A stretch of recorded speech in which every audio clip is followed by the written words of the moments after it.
तो चलिए भाई, बहुत खुशी की बात बा कि महजमपुर देवी स्थान कल जल भरी बा। 15 तारीख के कल को बजे से बाद यहाँ की कलकत्ता बने 6 बजे से 6 बजे से 6 बजे से तो 6 बजे से जल भरी बा। सभी हमार वोल्टियर यहाँ तैयार बा। आज पूरा गांव भरमर कैल गए कि कल तैयारी होके जल भरी में चले लगा। तो भाई बनो रही, अगल का हम सीन देखा रहा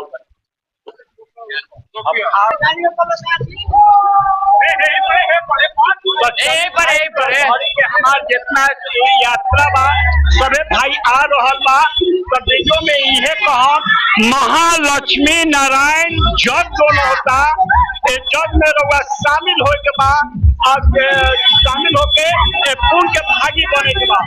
तो भाई जी देखिए सारा यहाँ तैयार बा।